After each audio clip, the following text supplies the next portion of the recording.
Donc on est dimanche après-midi, vous êtes chez vous avec vos proches, tout se passe bien et puis vous avez un proche, un enfant, votre conjoint, un parent qui présente soudain une douleur abdominale. C'est la panique, on appelle le SAMU, on ne sait pas trop quoi faire et puis finalement il est conduit aux urgences, vous l'accompagnez aux urgences, on fait son entrée administrative et puis on vous dit vous restez en salle d'attente, on vous donnera des nouvelles ou alors rentrez chez vous et rappelez-nous dans 2-3 heures. Là vous arrivez, vous rentrez chez vous, pas de nouvelles, personne ne se soucie trop de vous en fait, vous ne savez pas ce qui se passe, vous ne savez pas si votre patient va bien, s'il a été pris en charge, s'il est hospitalisé, s'il est en train de se faire opérer, et vous êtes dans le flou total. Donc ça c'était avant.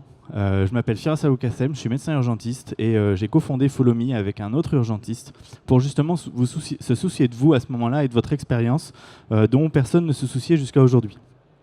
Comment on le fait ?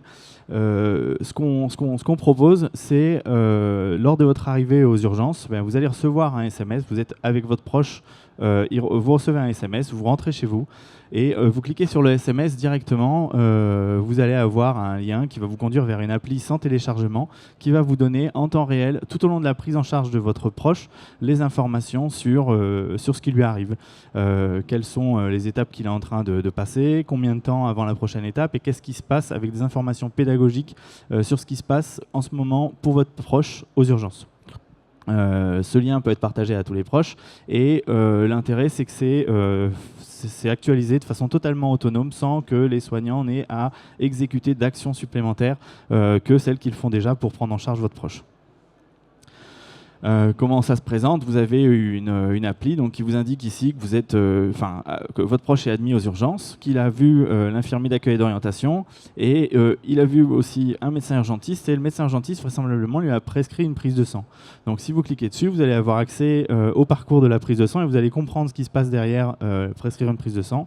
On la prévoit, ensuite elle est prélevée par un soignant, puis elle est arrivée au laboratoire et là vous savez que votre proche, tout de suite, il est en train d'attendre sa prise de sang et c'est pour ça qu'il y a de l'attente. Vous allez avoir tout un tas d'explications pédagogiques qui vous expliquent le parcours de la prise de sang, qui vous expliquent aussi les délais attendus pour cet examen-là.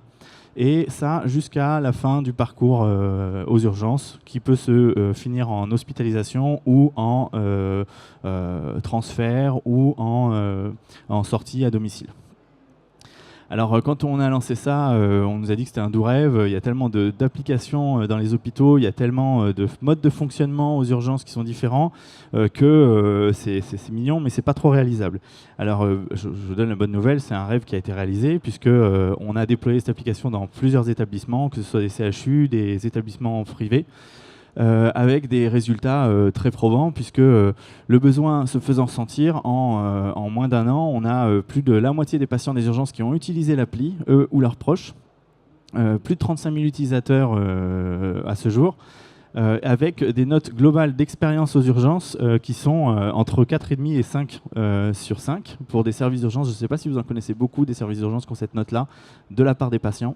Donc ça, c'est les services d'urgence qui utilisent l'appli. Et puis, un vrai impact sur la qualité perçue, sur les critères de certification aussi, puisque le premier hôpital à avoir déployé Follow Me, qui était l'hôpital Foch, a eu sa certif 6 mois après, avec une très bonne note et mentionné dedans l'impact qu'avait Follow Me sur l'expérience de ses patients.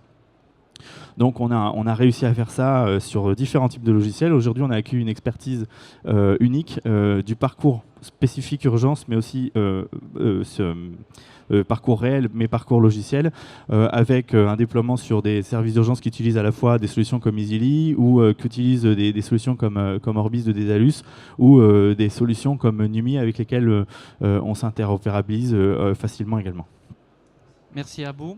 Est-ce qu'il y a des questions dans la salle ? Moi, j'en ai une première, parce que tu as évoqué le lien avec les logiciels. Comment vous gérez l'interopérabilité avec toutes les sources de données qui sont quand même multiples pour pouvoir informer le parcours du patient aux urgences ? Ouais, alors on a développé une architecture qui est capable de gérer des sources de données totalement différentes de toutes les normes possibles, que ce soit des normes propriétaires avec des fichiers JSON entre les logiciels avec lesquels on est partenaire, que ce soit les normes HL7, des normes FHIR, En fait, l'interopérabilité, c'est une application à part qui, au vu de l'expérience qu'on a et au vu de l'analyse médico-technique qu'on a fait sur place, on identifie tous les triggers, on identifie les flux à mettre en place et on a une technologie à part qui s'appelle la technologie Airflow qui prend tous ces flux-là, qui les réinterprète et les transforme en un parcours balisé aux urgences ou dans un autre service. Merci. Est-ce qu'on a une autre question ? Alors, on est sur un modèle classique. On est en 2025, on est sur un modèle de SaaS. Combien ça coûte, ça dépend de votre établissement, ça dépend des logiciels que vous utilisez et du nombre de passages qu'il y a dans vos urgences.